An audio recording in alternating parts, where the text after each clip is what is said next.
reverendos diáconos, amadísimos hermanos, hermanas, este día, 8 de marzo, Día de la Mujer, Jesús el Mesías tiene un encuentro con una mujer en el pozo de Jacob. Y este encuentro de Jesús con la mujer, el pozo de Jacob, la samaritana, en ese tercer domingo, pues viene también a recordarnos a nosotros el encuentro que debemos tener con el Mesías, con Jesús. Y también, pues es un encuentro bautismal. La Cuaresma es un tiempo de conversión. La Cuaresma es un camino, pero la Cuaresma también es un tiempo de preparación bautismal y es un tiempo de nosotros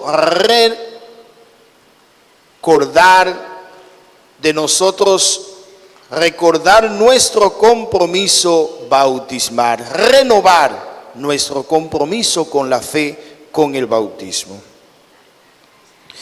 En cada domingo nosotros podemos ver los signos que nos acompañan desde el bautismo. Primer domingo, el desierto. Hoy también, ¿verdad? El libro del Éxodo nos recuerda el desierto, donde el pueblo reclama a Moisés por el agua. Están sedientos de sed y Dios da de beber. Y en el primer domingo del tiempo de la Cuaresma, donde Jesús fue tentado por el enemigo, antes de entrar en el desierto, pasó por el bautismo. Y en el bautismo nosotros recibimos el Espíritu Santo, la primicia del Espíritu Santo. El Espíritu Santo impulsó a Jesús al desierto para ser tentado por el enemigo, porque nosotros no podemos enfrentarnos al enemigo sin el Espíritu Santo. Si usted ha recibido el bautismo, si usted ha recibido el Espíritu Santo, no tenga miedo. Vamos a ser tentados, pero no estamos solos. No tenga miedo a la realidad del mundo. Pasamos por pruebas. Sí. Pasamos por momentos oscuros. Pasamos por momentos que pensamos, ¿verdad?, que el mundo se nos viene encima y que ya no encontramos salida y no encontramos solución. No. El cristiano bautizado, guiado por el Espíritu Santo, siempre tiene, ¿verdad?, una salida. Es una salida de fe. Es el Espíritu Santo que le acompaña. Es el Espíritu Santo que les impulsa. El Espíritu Santo nos llevará a nosotros, si confiamos, si depositamos nuestra fe en Él, a vencer todo tipo de mal, todo tipo de pecado, a vencer todo tipo de tentación. Solo no podemos, pero el Espíritu Santo desde el bautismo nos acompaña para vencer las tentaciones, pero también el Espíritu Santo nos impulsa a hacer el bien. No podemos hacer el bien sin el Espíritu Santo. El Espíritu nos ayuda a vencer y también nos ayuda a dar fruto. Nos impulsa el Espíritu Santo. Segundo domingo, el domingo pasado, la transfiguración de Jesús, escuchábamos de la voz de Dios. Este es mi Hijo, el amado, escúchenlo.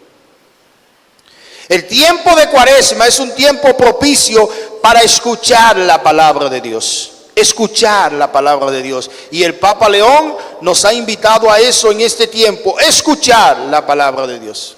Escuchar la voz de Dios. Dar tiempo a Dios. Sacar tiempo a Dios. A la oración. A la celebración de los sacramentos. A la Eucaristía.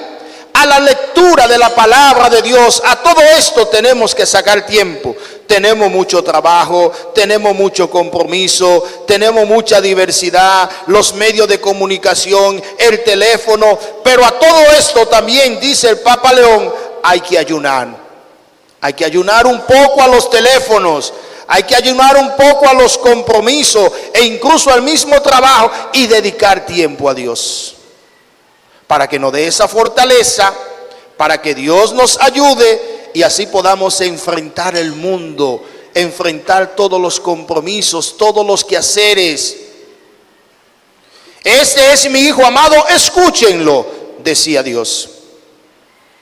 El bautismo, queridos hermanos, a nosotros nos convierte hijos en el Hijo. Es decir, Jesús es el Hijo, pero el bautismo nos hace por el Hijo, es decir, por Jesús, también a nosotros, hijos de Dios.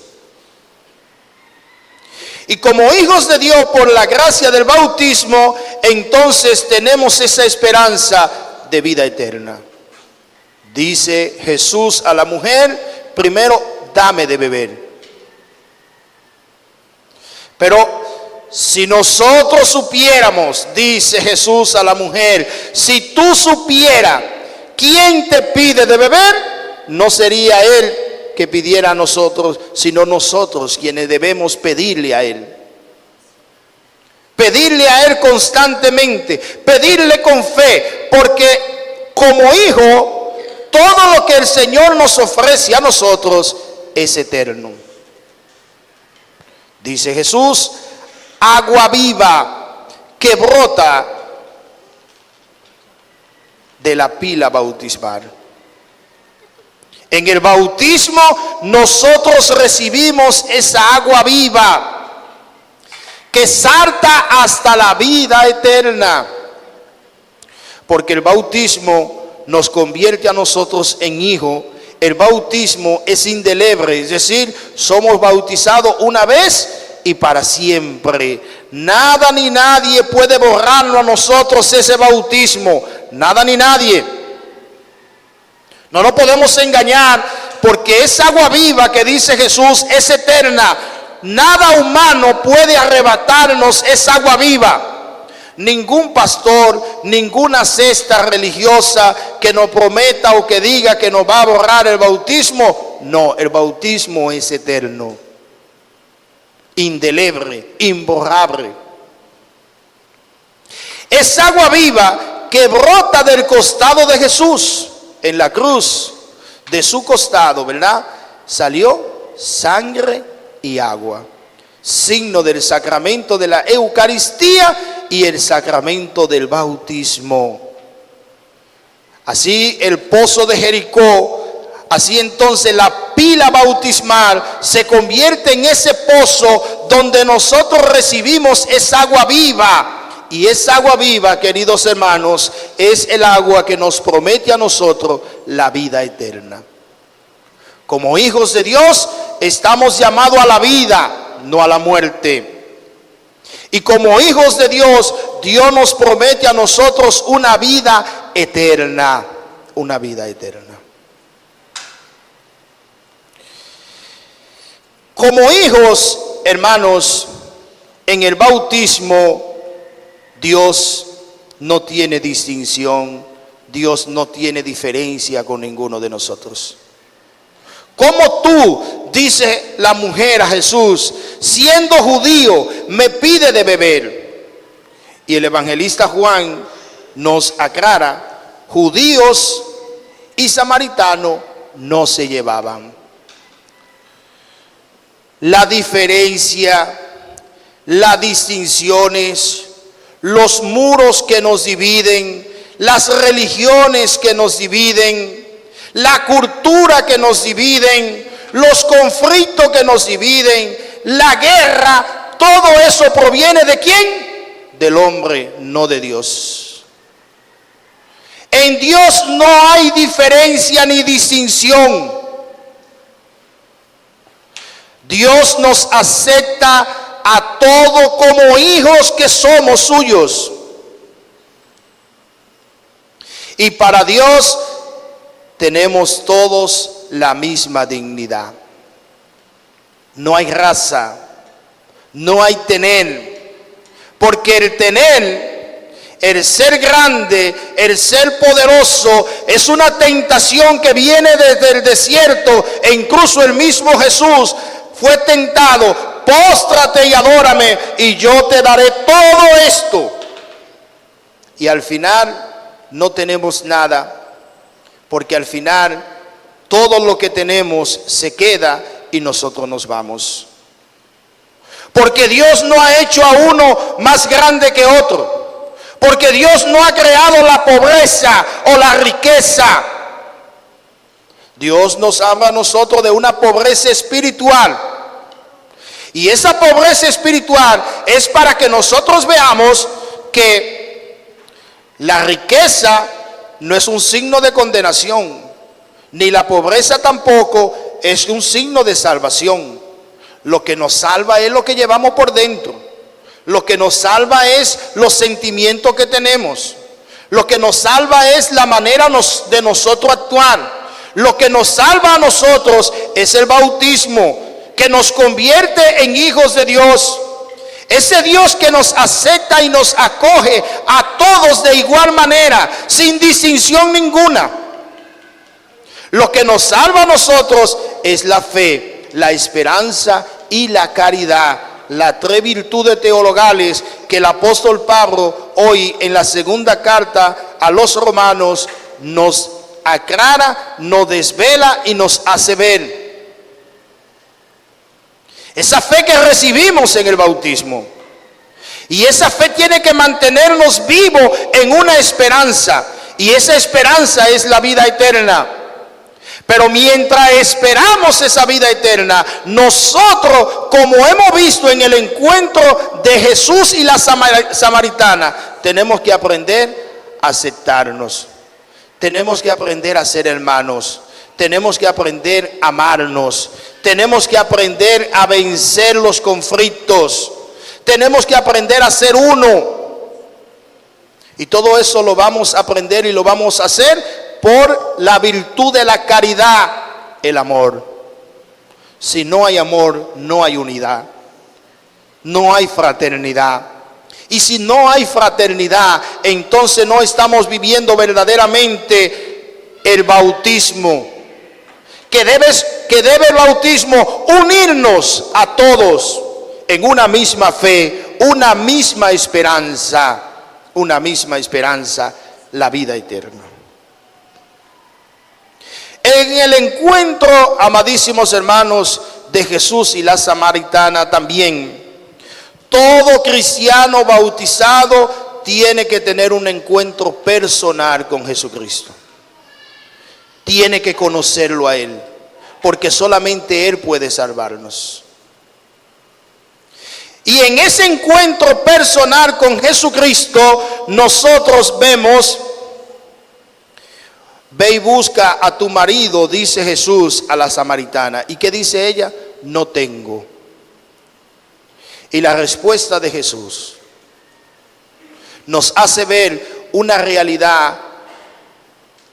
Dios, Jesús, queridos hermanos, nos conoce. Conoce nuestro ser. No conoce nuestro físico, porque eso no es lo importante. El físico cambia. Lo que verdaderamente Dios conoce y es importante y valioso es nuestro ser, nuestro interior. Dios nos conoce por dentro. No tengo marido, padre, yo no me tengo que confesar porque yo no tengo pecado. ¿No tiene pecado? ¿Te está engañando a ti mismo y quieres engañar a Dios? No, tú no vas a engañar a Dios porque Dios te conoce por dentro. Dios te conoce por dentro. Dios conoce cuáles son tus necesidades. Dios sabe cuáles son tus virtudes y cuáles son tus debilidades. Dios sabe cuáles son tus pecados y cuáles son tu gracia. Y si Jesús te manda hoy a que vaya, es para que tú te encuentres tú mismo con tu propia vida, la cual tú estás negando, o quieres negar, o quieres engañar a los demás, o te quieres engañar a ti mismo también. Porque no es solamente engañar a los demás, también nos engañamos a nosotros mismos. Y cuando nos engañamos a nosotros mismos, no cambiamos. Y cuando nos engañamos a nosotros mismos, estamos viendo el mundo y los demás siempre culpables de todo lo que nos sucede o nos pasa. No somos capaces de tomar responsabilidad con nuestras propias acciones. Siempre somos una víctima. Eso es muy común en la sociedad de hoy en día. Siempre somos una víctima. Si el padre te llama y te corrige, tú aceptas la corrección porque quizás el padre no puede decirle nada, pero no cambio porque el padre se equivocó. Porque yo tenía la razón. Porque eso es como yo dije. Como yo dije. Hay que encontrarnos. Ve y encuéntrate con tu propia vida. Porque ya Dios conoce nuestra vida. Y si Él viene a nuestro encuentro como hijos que somos y nos acepta como somos. Porque no es que Dios nos rechaza, no. En ningún momento nos rechaza Dios. Dios no nos rechaza por indiferencia social, como hemos visto, ¿verdad? Ya decía, Dios no hace distinciones. Tampoco Dios nos rechaza porque seamos pecadores. Al contrario, Dios viene a nuestro encuentro como pecadores que somos. ¿Para qué? ¿Para qué viene Dios a nuestro encuentro? Para murmurarnos, para criticarnos, para señalarnos, para salir a divulgar nuestra vida. No tengamos miedo. Dios nos conoce, pero Dios no va a divulgar nuestra vida. Y el que tiene que conocernos a nosotros verdaderamente es Dios, no los demás. Porque los demás muchas veces conocen y quieren saber la vida de los demás para tener un tema, para conversar, para criticar, para decirle, tú eres mi amigo, pero yo tengo otro amigo. Y así sucesivamente, de amigo en amigo, nos vamos divulgando y nos vamos haciendo daño. A todo esto, dice el Papa León, tenemos que ayunar. Hay que ayunar a la crítica, hay que ayunar a las murmuraciones, hay que ayunar a las persecuciones, hay que ayunar al daño que nosotros nos vamos haciendo como hermanos que somos todos, porque hemos surgido todos de la misma pila bautismal, donde hemos recibido esa agua viva que nos ha purificado, que nos ha limpiado. Para eso, queridos hermanos, Jesús viene a nuestro encuentro. Para eso Jesús nos conoce. Para eso Jesús nos llama, para purificarnos, para limpiarnos, para darnos una gracia, para darnos una nueva oportunidad. Para eso el Señor nos llama a nosotros a la confesión, para perdonarnos y decirnos cuánto también Él nos ama a nosotros y nos acepta. Pero nos acepta a nosotros para que seamos diferentes, para que cambiemos, para la conversión. Para que nosotros, al igual que la samaritana, reconozcamos a Jesús como el Mesías. Como el Mesías. Dice la samaritana, veo que eres un gran profeta, pero Jesús no es profeta, es más que profeta. Jesús es el Mesías. Y como Mesías, en este evangelio podemos resaltar tres cosas. Primero, la adoración. Solo a Dios adorará, solo a Dios. Y ya lo decía Jesús desde el primer domingo, ¿verdad? De Cuaresma, cuando Satanás le decía, póstrate y adórame. Satanás, está escrito, solo a Dios adorará, solo a Dios. Y la adoración a Dios, ¿dónde? ¿En Jerusalén o en el pozo de Jericó? Dice Jesús, no, a Dios se adora en toda parte, porque Dios está en toda parte, porque Dios como Mesías está en toda parte, porque Dios es Dios de todo, no es Dios de los judíos, no es Dios de nosotros, Dios es Dios de todo. Y se ha manifestado, por eso dice Jesús, ustedes adoran a un Dios que no conocen. Nosotros adoramos a un Dios que se ha manifestado en la historia de la salvación. Como vemos en el libro del Éxodo hoy, Dios estuvo presente mientras el pueblo cruzaba el desierto. Por eso da de beber al pueblo, porque Dios estaba ahí. Y Dios está en medio de nosotros a través de ¿quién? El Mesías, Jesús. ¿Y está dónde? En toda parte. Está en toda parte.